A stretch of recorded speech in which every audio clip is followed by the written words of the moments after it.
Hey y'all, I'm back again. They're at it again. There was a big old commotion out today. The cops had to be called out. My sister, if y'all know my sister, shout out to Pastor Angie. She's at home taking care of a very sick husband battling cancer.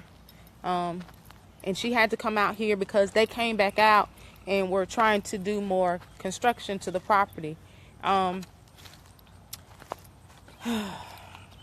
Just trying to give you an update. I've been calling people all day. I started by calling the city of Anderson. I spoke with the city attorney. He did call me back. His name is Frankie McLean.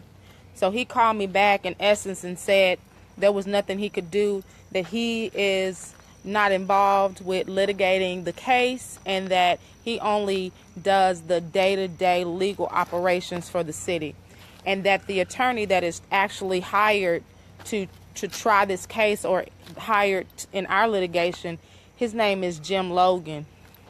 So Jim was out of the office today, so I couldn't talk to him, but my attorney is actually on it. He has gotten Attorney Dees in Columbia, Sumter, Dees Law Firm, who's been handling this from the beginning, which is a very good close friend of my brother's, Dr. James Winbush, that I spoke about yesterday. This is, I hate to digress, but I want y'all to see the equipment. They brought more equipment out, and they brought bins out, because I think now they're going to start getting the trees and taking the rubbish from the trees and hauling it off. That's what they are planning on doing. So I'm gonna let y'all see the equipment real quick. I'm gonna turn the camera around. So we have big, huge equipment out here. They're not gonna stop. The only reason they stopped today is because my sister and my brother came out here. I think that's what they're gonna start digging to put the pipes, the sewer pipes in. My brother and my sister were out here, and the cops had to be called, and that's the only way that they left, that they were threatened. Yes, my sister and my brother threatened them that if they had to go get their gun, they would, to get them off the property. I don't know what, oh, I guess that's some more equipment. And this is on the other side of our property, and that's my car right there. But anyway, long story short, there's another piece of equipment on this side. This is the actual pump station that's in place now, and they're wanting to expand it and make it bigger. Of course, this is going to help the community, the city of Anderson, but at our expense. So, and this is a smaller piece of equipment. But anyway, like I was saying, there was a big old commotion. The city cops were called because we're adjacent to the city, but we're actually on county property. So they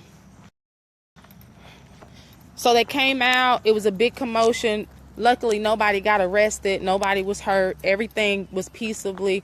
Thank you for the chief, the county chief that came out.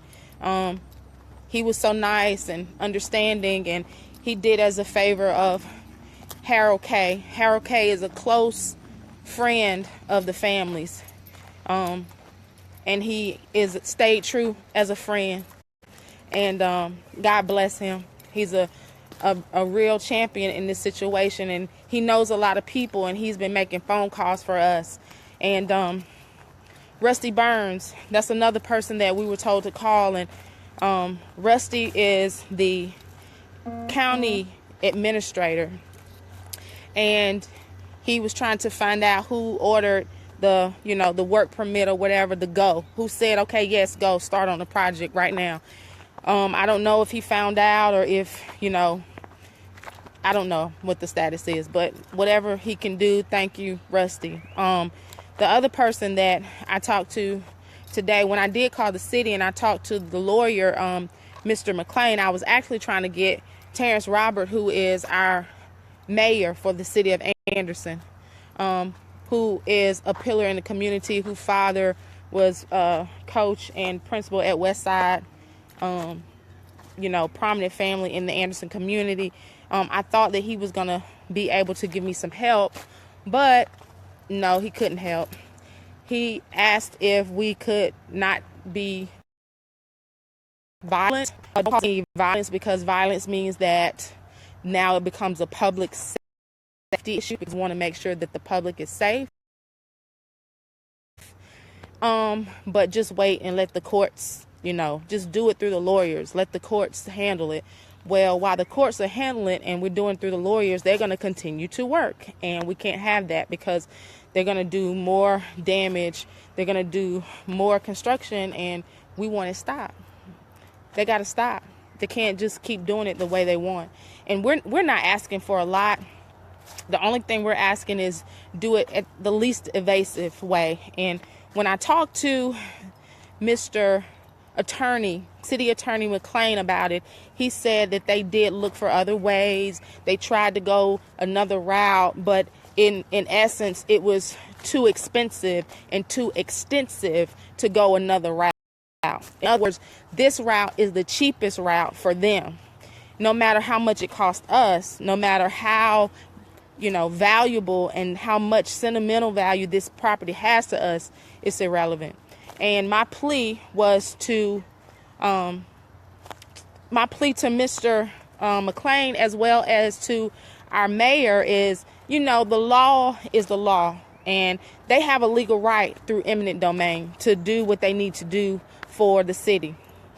But what I want to know is, when do we have a moral obligation to each other to try to do stuff that's going to be compromised on both sides, where everybody can leave happy? If not happy, at least compromised. At least say we did our best to compromise and come to a middle ground. When do we have a moral obligation to each other? We're all connected. We're all human. We all have families. We all have homes. We all love, what our families hand down from generation to generation. Not too many people can say that they are part of a generation that's more than 100 years old. And I'm proud to say that, but it's being destroyed.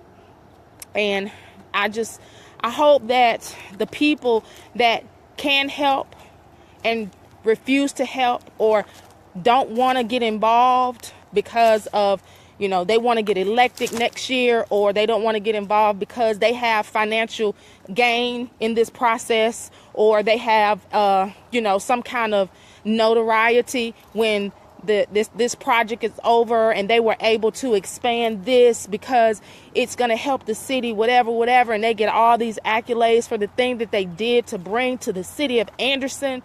All those people who are involved in that, thank you for doing absolutely nothing when you could have been the one to say, I'm going to stand up. I'm going to stop this. I'm not going to let this happen like this.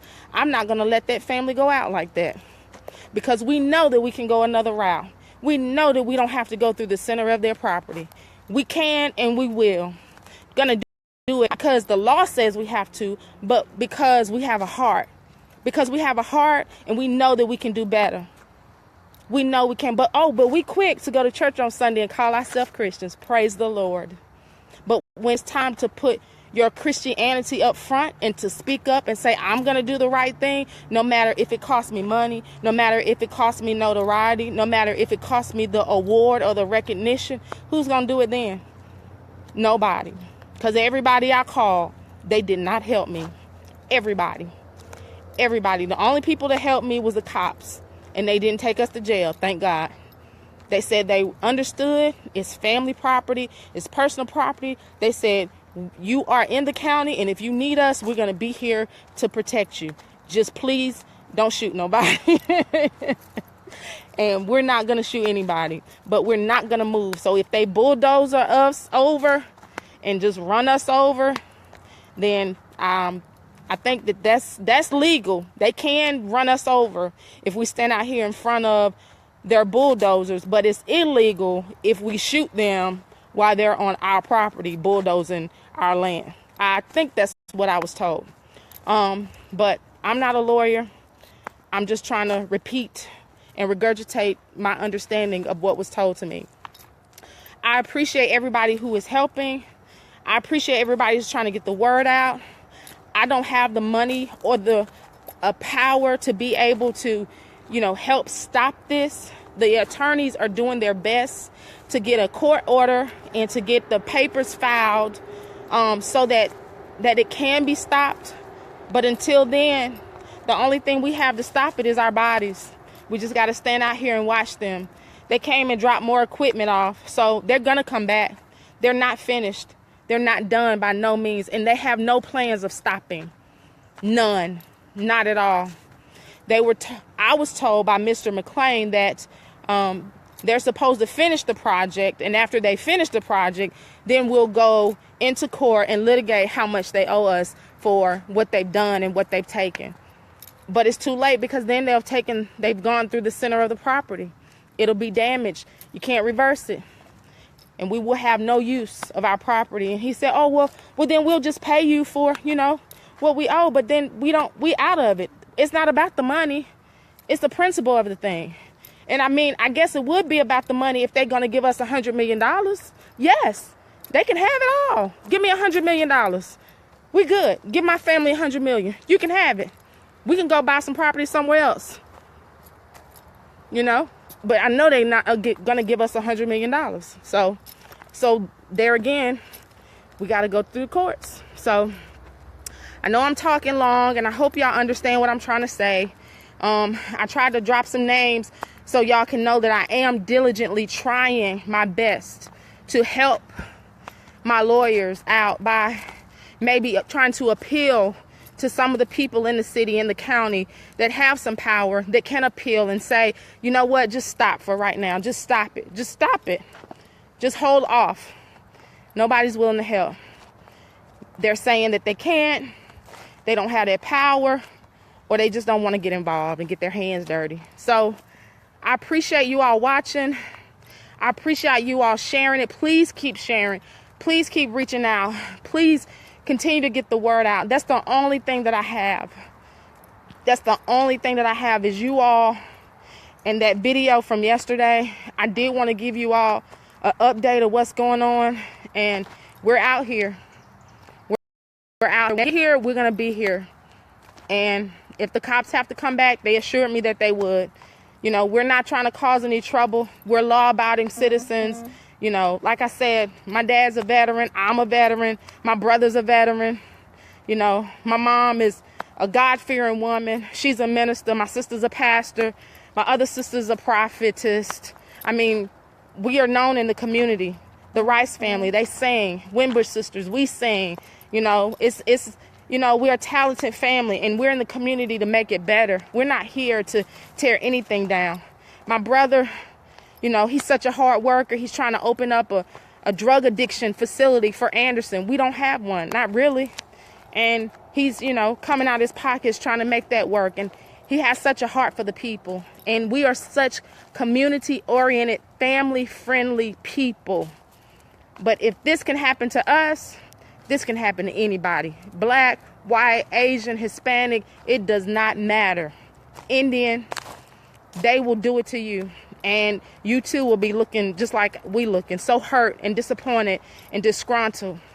And I just need whatever I can get to appeal to you all to help me. Whoever has a voice, or who knows somebody who can help me to get the word out. Somebody can appeal to somebody in the county, in the state, to say, just stop it. Wait until the court gets involved. Bring the media. I'm here. I'm willing to talk. My mother just turned 80 on the 14th. She's willing to talk. I'm going to post some video of my mother talking to the cops earlier today. She just broke down crying. She is so upset. This is tearing my family apart. We are hurting. We are disgruntled. We are upset. We are stressed out to the max. It's not fair. But I appreciate you all. I thank you for watching. I love you all. We are all connected. We are all human. We are all one. And I just hope that you all can feel vindicated when we are vindicated. It'll be a victory for all of us together. Thank you so much. I love you all. And I will be back to let you know when they come back, because we'll be here. Y'all have a good night, and thank you again.